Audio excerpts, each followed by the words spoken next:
All right, folks. We have three impact lawyers tonight: Greg Siskin, Chuck Cook, and Jonna Main Bailey. And we have some very good news that we want to report on. That we were hearing rumors about this as the day was going on, but we weren't going to confirm anything because we don't believe anything that comes through leaks from this administration on there. But we do have we just in the last, I don't know, probably about 20 minutes or so, a memo we got our hands on from USCIS. I'm guessing some of our audience has probably seen it as well.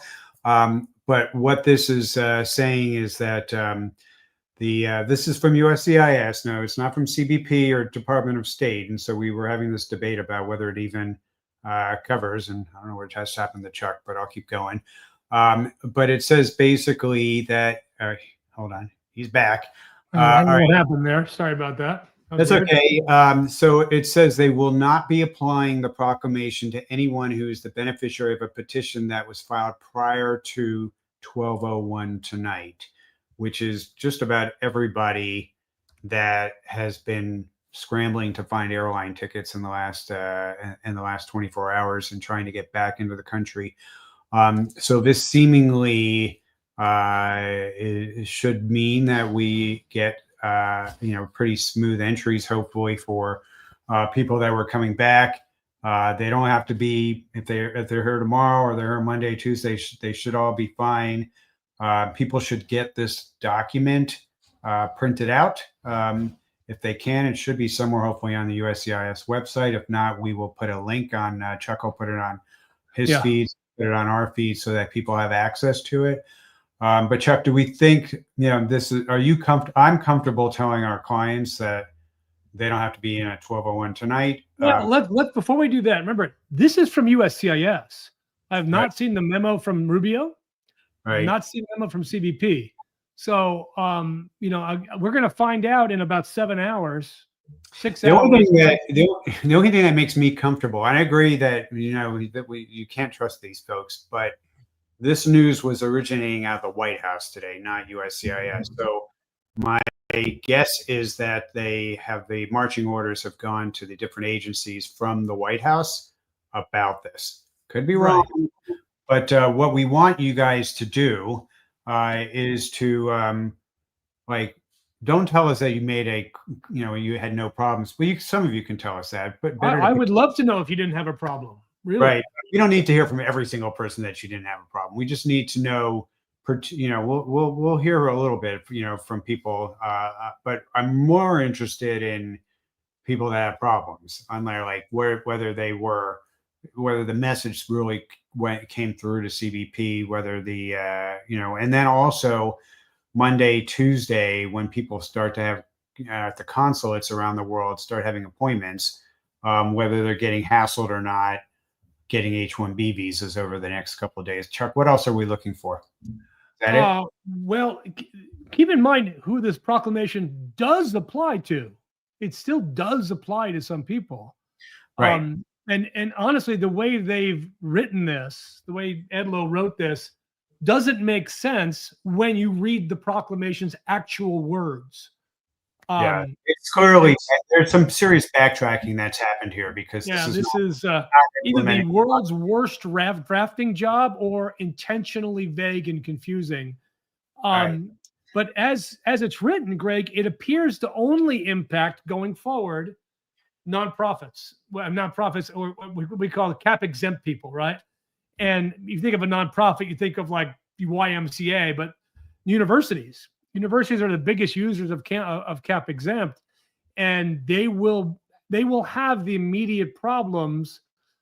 I mean, within a few days, within a couple of weeks of filed applications. Imagine the lawyer sitting at his desk thinking, "Yeah, I'll get that H-1B application out to the university on Monday." And now, where's your $100,000 fee? Right. So it says. So it says on here, I'm just reading this way everybody else is, but it doesn't apply to people who are the beneficiaries of petitions filed before the effective date at midnight tonight. So that's fairly obvious who that means. If you had an I-129 that was filed already, you're safe. You have to be you're the beneficiary of a currently approved petition, similar, or in possession of a validly issued H-1B non-immigrant visa, which is also obvious if you already have that. What about people who are in the process of, they no longer have a validly issued visa and they're dependent on a new petition? Like their visa's expired. They are filing for an extension, but it's not filed yet. Like they were going to be filing in the next month or two. Like, what about those people? Changes of employer. I mean, it just doesn't mention anything. This is written on a Saturday afternoon while Ed Lowe's at the park or something. I mean, it's helpful in that they're rewriting what the president wrote to our client, many of our clients' benefits, suggesting that if you're outside the U.S. and you got your valid visa, get on a plane, you can come. But it doesn't really any other real questions here. But it also, Greg, go to the heart of the matter. Does the president have authority to do this? I mean, who it impacts today as opposed to 2 weeks from now becomes a little less relevant in 2 weeks, when you have to ask, what authority does the president of the United States have to make up a fee? And it's really extortive in its timing and its amount. Does he have authority? The answer to that question, Greg, is no. I mean, for a variety of reasons, he doesn't have it. So for folks that are in this situation, you have university employers, we're going to need a couple more plaintiffs, aren't we, Greg? Yeah. So let's talk about the litigation strategy. So we've been working since last night. Chuck was up pretty late and did an amazing job on getting a pretty great first draft of a complaint and the TRO motion, and Jonna and I and several others, and really there's a massive number of lawyers that have been contributing in one way or another to what we're working on. You wouldn't believe it. Massive.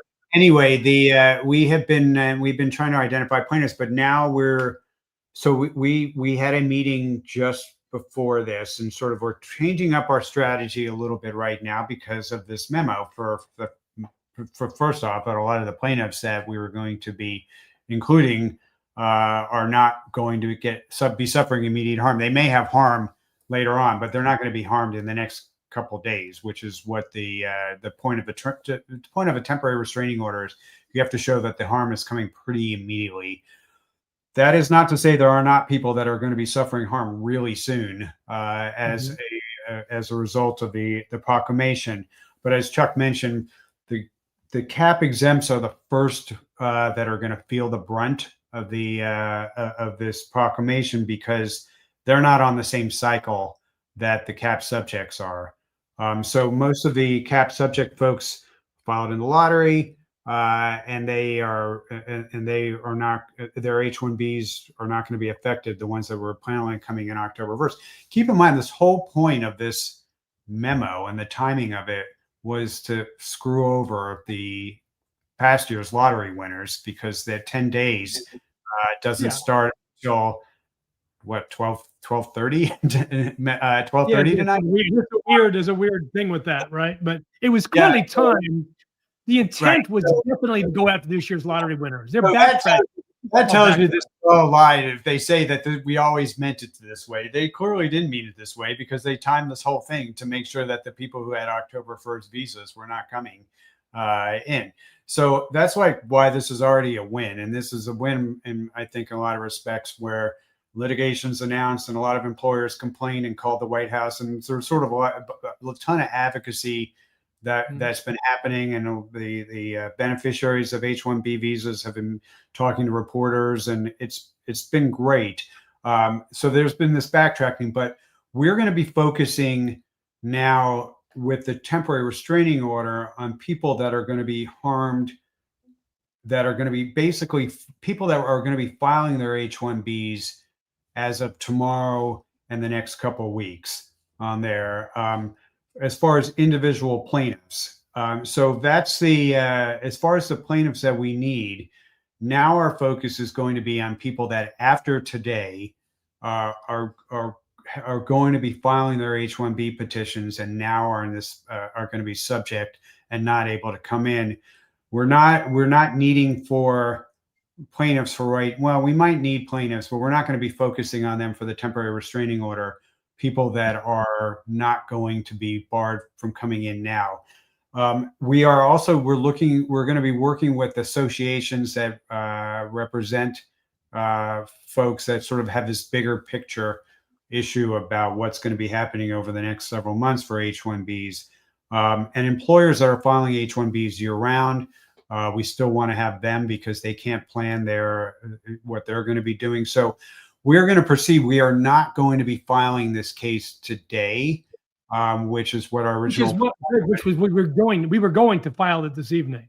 Yes. But now we're holding off. Right. So we're holding off because essentially all these people were depending on us, that we're going to be coming in tomorrow and the next day and the next day. They will be able to come in. So the immediate concerns for all of these folks, that reason why we needed to file it by today, in order to hopefully stop, have no more than like maybe a day or two where this was in effect.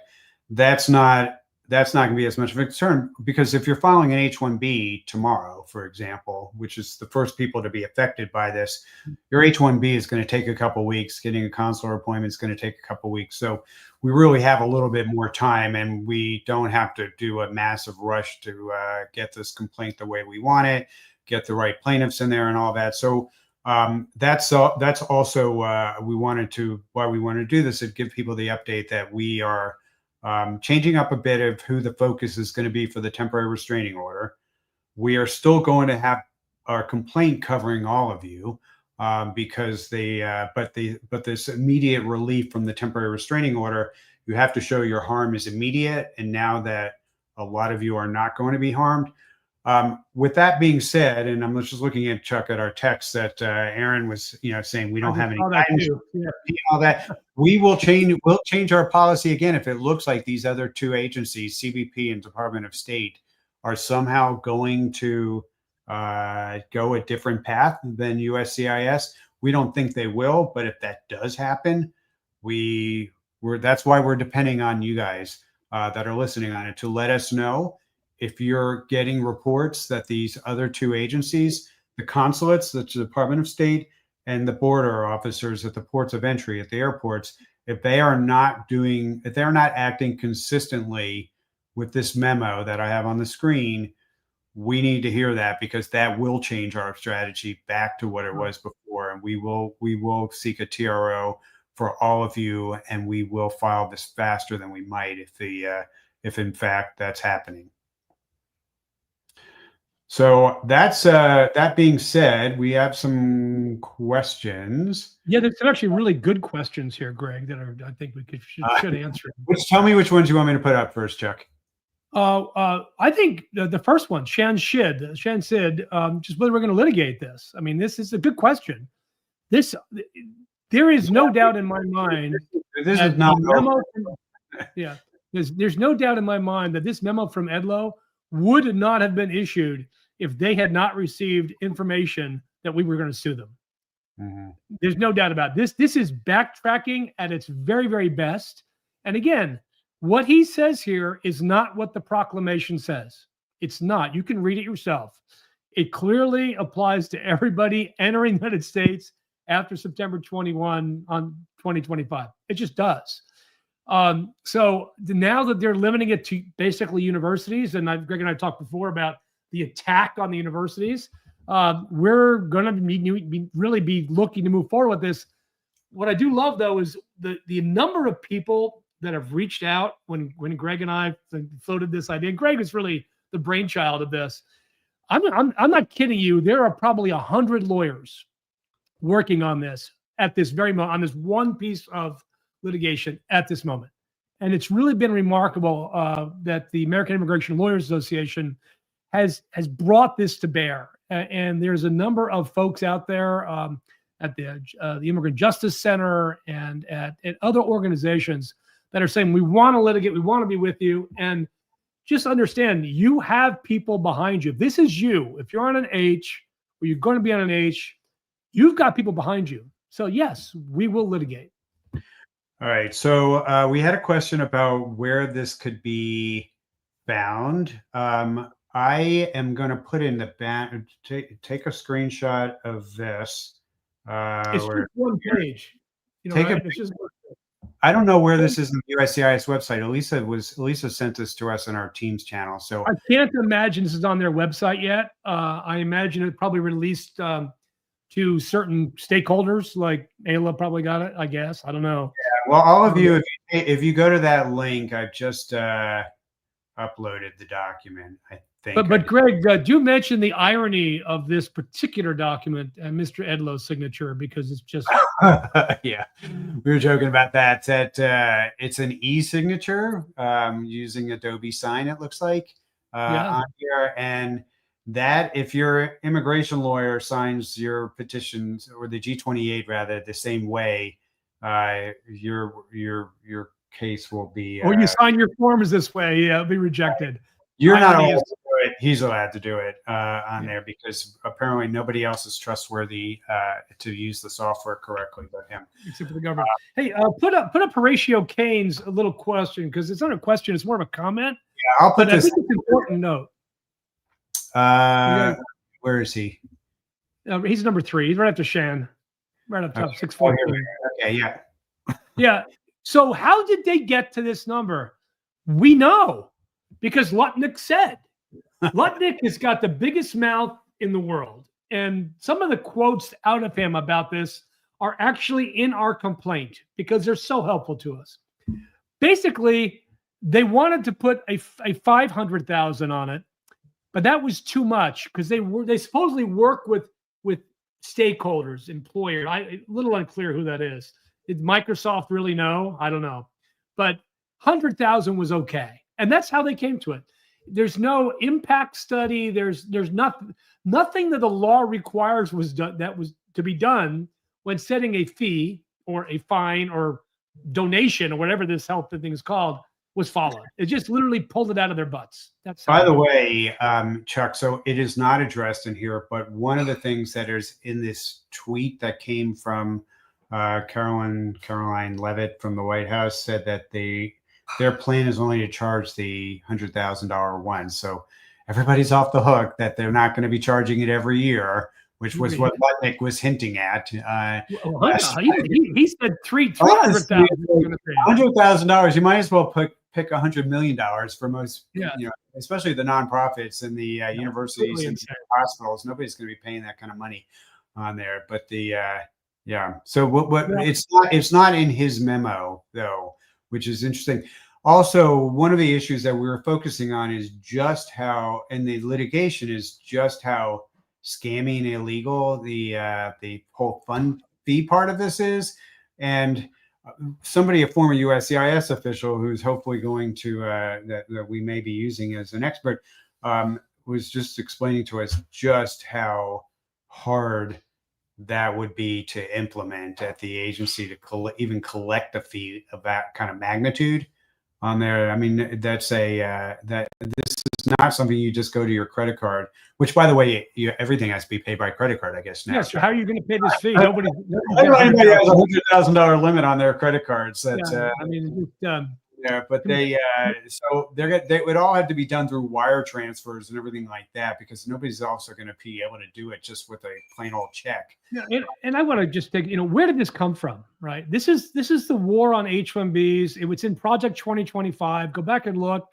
It's all there. They want to get rid. They want to get rid of the H-1B. They just do. They want to get rid of the H-1B, and they see this as a way to reduce H-1Bs. And anybody who has done a legitimate study of these, as Greg, I, and Jonna have, would tell you H-1Bs create jobs. Yeah. Last time I saw it, 5 jobs for every H-1B visa holder. That's the promo. We have an expert helping us on that issue. We got the best expert. We only have the best experts. But this didn't come out of USCIS. There's no this came out of the White House. Stephen Miller, Gene Hamilton, Project 2025. They had a press release almost immediately afterwards, which tells me that it was all done in coordination with them. Oh, quite possibly. Quite possibly. The next question is really good, by the way, because it's looking forward. Okay, you are the person that Joe Edlow says is going to have to pay $100,000 fee. Mm-hmm. You are the man. So make sure you find an employer willing to write a $100,000 check over and above. That's almost as much as the lawyer fees to file for an H-1B. Well, Chuck, what I also wonder is for a lot of people right now that, are in this situation, whether employers are just going to revoke job offers. Oh, what you're going to say? Go abroad. I can pay you your salary abroad and go work there. Right. So if you're worried about that, means we should probably be thinking about having a declaration from you and having you as a plaintiff. Right. If you're worried about that, we may not be asking for the TRO. I mean, that is a group, Chuck. No, that's a TRO. I mean, maybe we don't get a TRO, we get it a break. But Jonna, how can we add Moot the cat? How can we get his information, her information? Oh, absolutely. So I'm going to add something for that on here, Jonna. Make it easy for you. I'm going to put your Are you guys able to hear me okay? Up.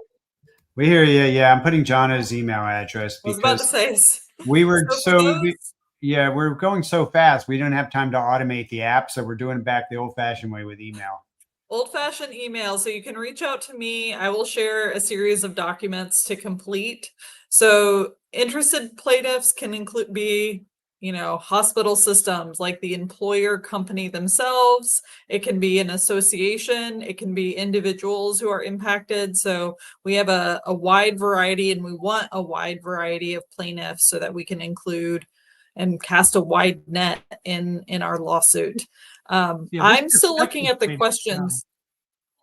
Yeah, exactly. And we hadn't thought about that, but this is Moot the cat. You got to sign up. You can't email Jonah. All right. So this is the question about H extension. So we actually were just talking about this also right beforehand, that this language here, going back to here does not, let me take this away.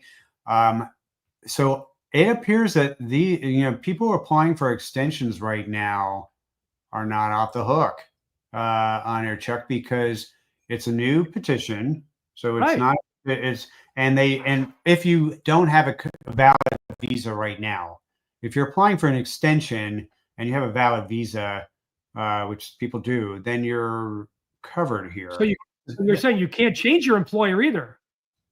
Right.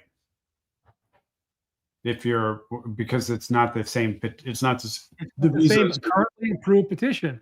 And again, maybe they'll get another memo out on Monday. But again, if you are in the process of filing a change of employer petition but haven't got it in yet, I think you're a potential plaintiff in this case.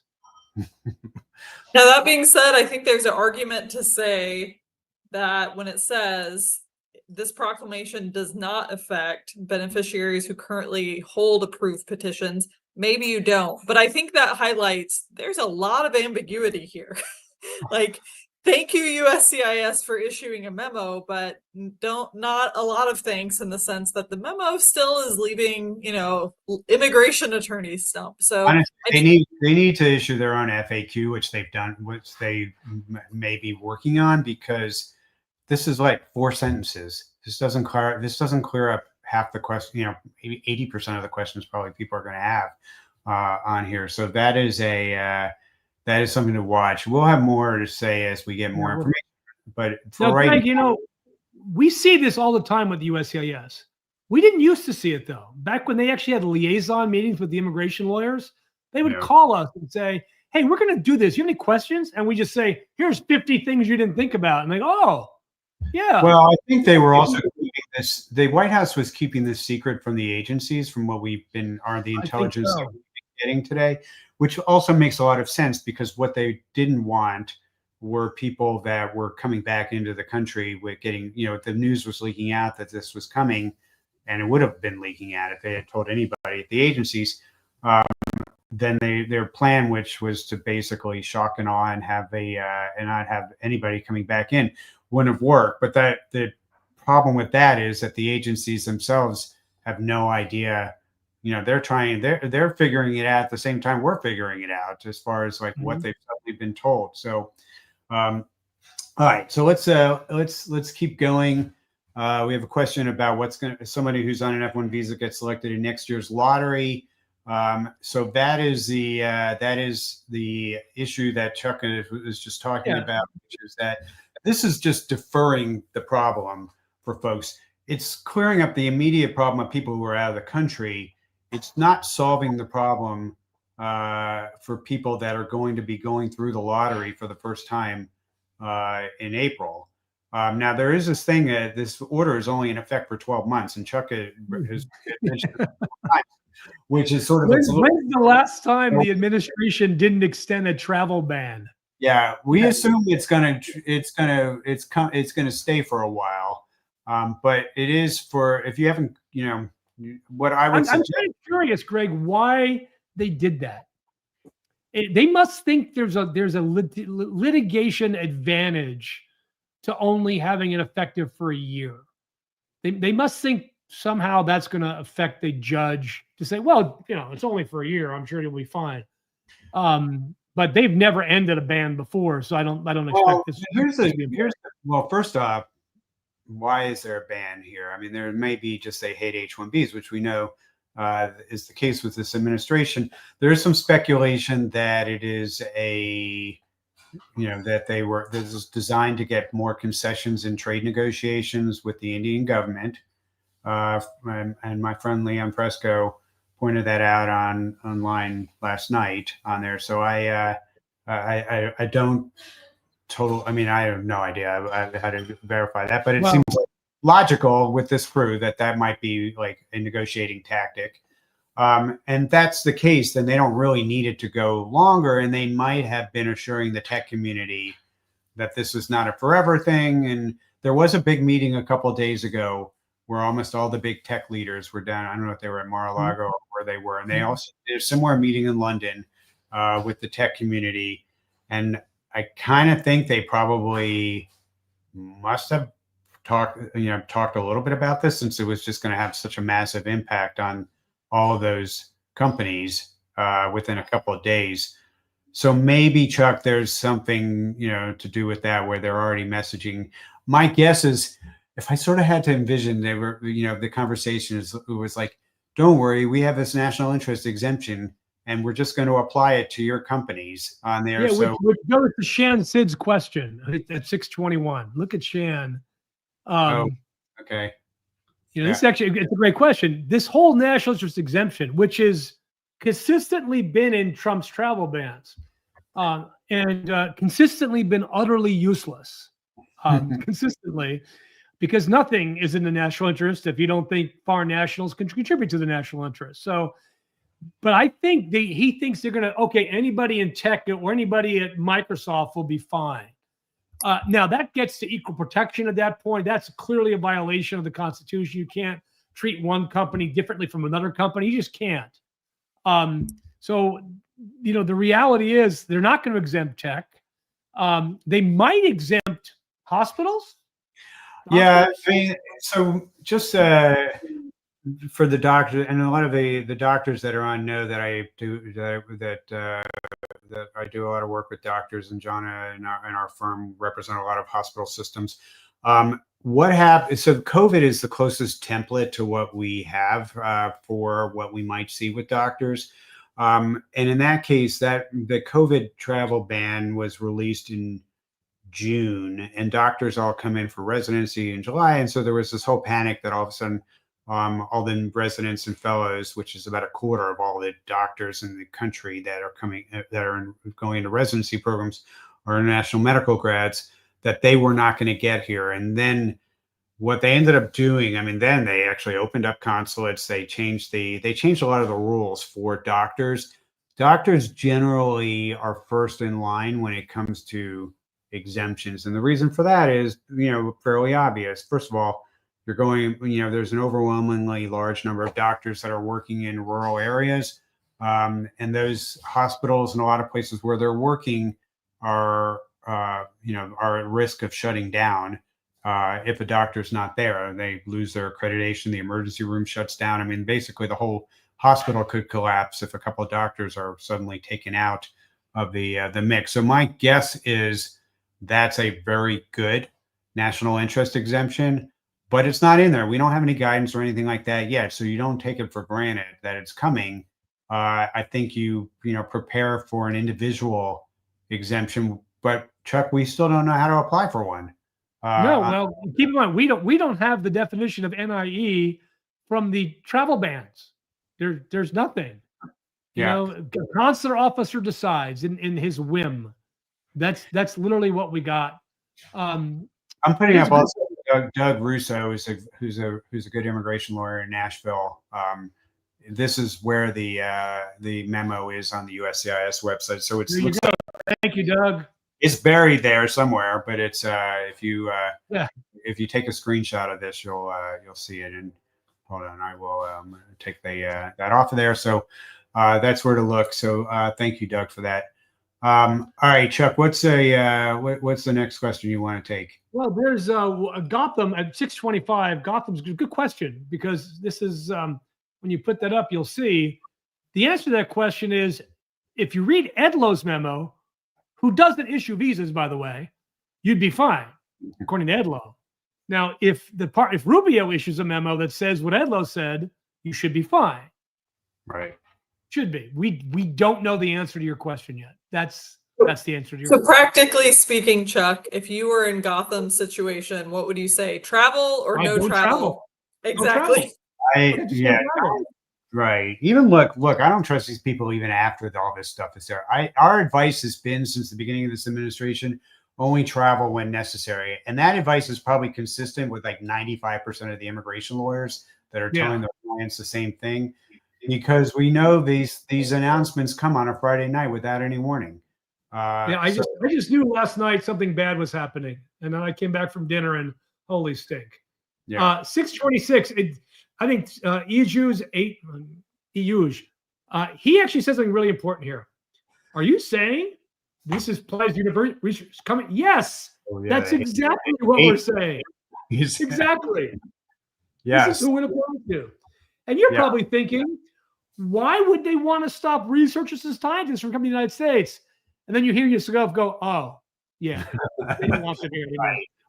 We don't need no stinking science. Well, I mean, just look at Harvard, for example, which is basically hanging on to being able to bring all their people based on the order of a judge on here. The administration would basically shut down one of the most important universities in the world because they just don't like the higher education system in the United States right now. So it is targeting universities that is par for the course. Can you imagine how terrible their time in college must have been for the level of hate they have for colleges and universities? I mean, I know Trump he failed every class, but the rest of these guys I don't get. Trump probably had a good time in college, I bet. I bet you he had a great time. The days he was physically there. Athar Ali at 626 answers to two questions in one here. Companies file an extension next week. Do that to pay? I don't think they do, according to Joe Edlow. I certainly wouldn't include a $100,000 check, but I think you're okay still. You don't do it until they give you a very specific procedures for it. Yeah, I think we'll get more information on Monday from these guys. So let's see. Next question here. Let's see. Andrew Wilson. Andrew Wilson's on here. Another fellow immigration lawyer. 6:30. Greg. I'm assuming national threat language support.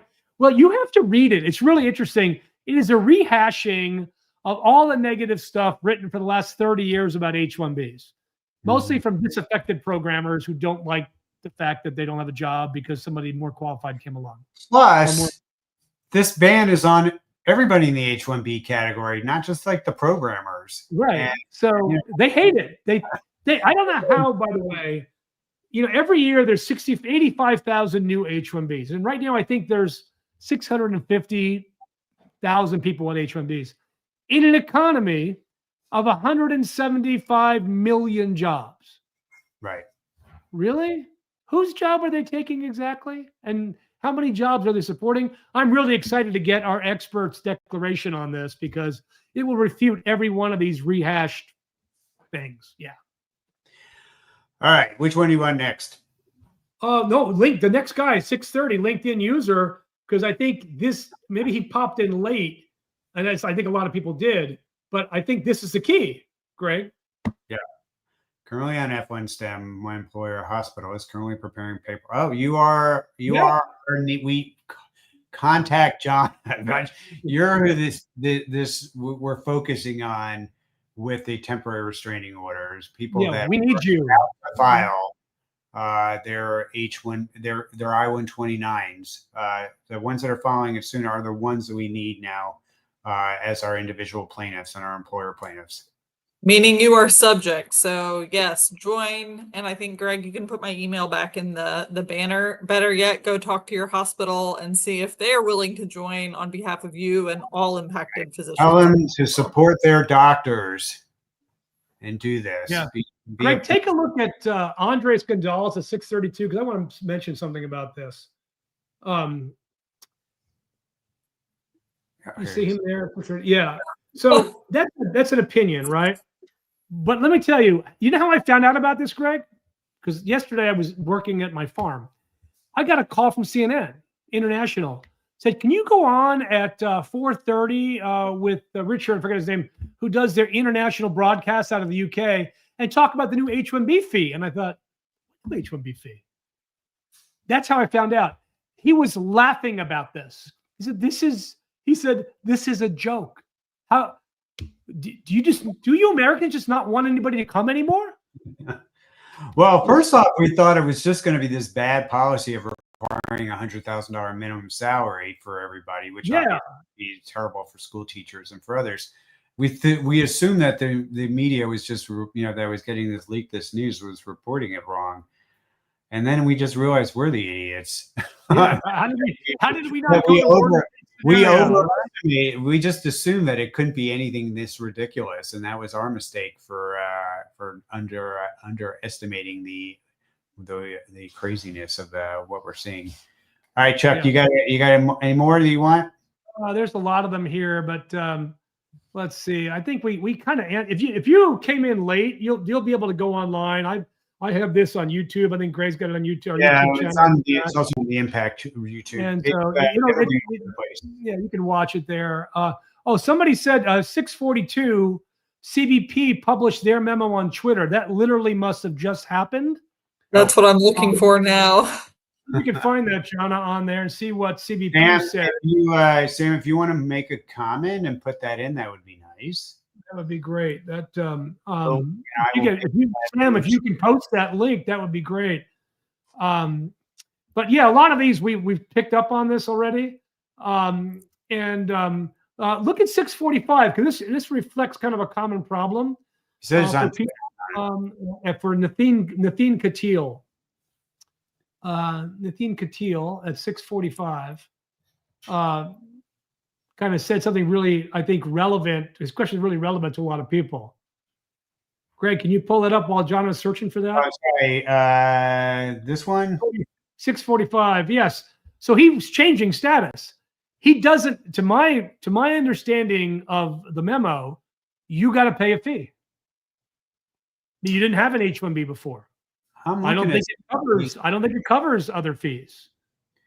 So I think it does impact you. But again, and they did not. Oh, here it is. Okay. Yes. All right. So I'm gonna save it, and I'm going to I'll post this for us. But I love the tweet. It's like that they claim that let's set the record straight. President Trump's updated H-1B requirement applies only to new. It's like, let's set the record straight, as if everybody else was. As if we're idiots, right? You're stupid people. Right. We were just saying exactly what was in the proclamation. That's sort of how. You know what this reminds me of, Greg? This is these are not the droids you're looking for. That's what this is like, because I know what it says, but it doesn't mean that. By the Keep way, in mind, the proclamation actually has words in it. that they So, have. take a look at 649, Greg, and Keith Shaw. I think he hits the nail on the head, because this is what and Keith, I think you're right. They clearly meant to go after every H-1B. That's the proclamation. Absolutely 100% says that. That's why they put it in 10 days before people could get them, October 1, when people start coming in on their H-1B. There was no reason to do it otherwise on this day. So they clearly meant that. And they got caught with their hands in the cookie jar. And now they're having their minions go out and backtrack on this. But I'm going to tell you, we go to federal court and we will shortly, with the language of the proclamation. And the judge is going to ask, look, what you're saying this says, it doesn't say that. It doesn't say it. So however you want to interpret it, you could tomorrow change that, because that's what the proclamation says. So I think we've got a really good subject here for litigation. Again, especially if you are someone who, and Greg, you take that question down, especially if you are someone who needs to get an H-1B and you're under a cap exempt, or you're filing for a cap exempt right now, we need you as a plaintiff in this. And so again, email Jonna at that email address, and she will send you a whole email full of stuff. We don't have the cool thing set up on IMMpact yet, because this is rolling way faster than we anticipated. But we definitely would like folks to come in and join this. And Greg, I think as I mentioned, we're not charging people for this at this point. Yeah. And not because we're. Hopefully, we're going to get a lot of help from the rest of the bar, so that'll make it easy for us to be able to keep it that way. But for certainly for a while, just to make sure that we get the relief people are wanting, we're not charging. And we're not charging any plaintiffs who are signing up. No. And this will likely be the first of many. What we're trying to do with our lawsuit is make it the template, because we're not filing a class action. Class actions it's just off the scale right now, difficulty. But we believe we can get a nationwide injunction, although they're disfavored, through what's called the Administrative Procedures Act, Section 702, where, because this requires administrative procedures. And now what's great, John, I think you maybe help present this. These memos, these are the procedures.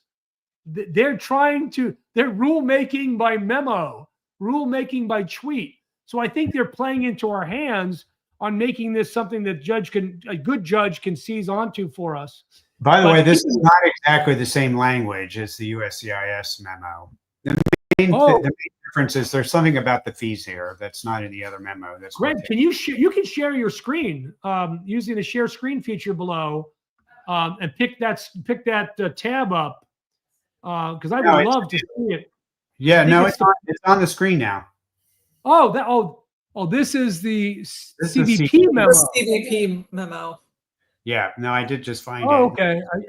This is a screenshot, so it's not the clearest, but it's Greg, it can't be valid. It's not even signed. There you go. It's redacted on here, but it does say USCIS and DOS have been instructed to begin implementing the new monetary requirements for employers submitting petitions on behalf of aliens outside the U.S. So they are starting to try and figure out how to actually collect. What did you say? Outside the U.S. submitting? So now it only applies to people who've never been in the United States? Well, so let's read it together. It does not impact. The proclamation only applies prospectively to petitions that have not yet been filed. That's consistent with USCIS. It does not impact aliens who are the beneficiaries of currently approved petitions. That's the same. Any petitions filed prior to 12:01 a.m. Eastern time on September 21st, 2025. I don't know, John, if it said that in the other memo. If it said basically that if you can file a petition in the next couple hours, it's going to be exempt. Or aliens in possession of validly issued H-1B non-immigrant visas, which is consistent with the other one. Yeah. Then it says the part about the fee. The fee, they're working on the fee processing, and it says USCIS and DOS have been instructed to begin implementing the new fee requirements for employers submitting petitions on behalf of aliens outside the United States for new H-1B petitions only. That is not in the USCIS memo. Right. So that would mean if you were doing a change of status only, then It wouldn't you're apply to you. right. So if you just do if you're an OPT, you get picked in the lottery, then you file for a change of status, then you don't pay the fee until you actually leave the country to get a visa. Is that the way you would read that? Well, I would read that as if you're in the United States, you're fine. You never have to pay the fee, even if you're changing status. But why would USCIS ever USCIS? Why would USCIS ever collect the fee if it's possible that somebody would never leave and would never be applicable to them? It seemed like DOS should be the only ones that would ever collect the fee, or CBP upon reentry, if you're Canadian, for example. That doesn't make a lot of sense. All right, CBP will continue to process current H-1B visa holders in accordance with all existing policies and procedures. Aliens found inadmissible should be processed in alignment with existing policies. So the everything about don't post anything on social media that you don't want Donald Trump to personally get offended over probably still applies. Yeah. So these are all great questions. And the bottom line is the agencies aren't consistent with what they're saying. We haven't seen Department of State's memo on it. I'm sure it'll be completely different. And the litigation will proceed. Yeah. Until the stupidity stops. All right. And like I said, and as we've been emphasizing over and over again, we need your help to get the right group of plaintiffs so that we can make sure that we present the best case to the judge, whichever judge that's going to be. So thank you. And so many of you have reached out in the last 24 hours helping us with this. And we are very grateful. Chuck, I think this breaks our record again for the most people we've ever had on a live stream.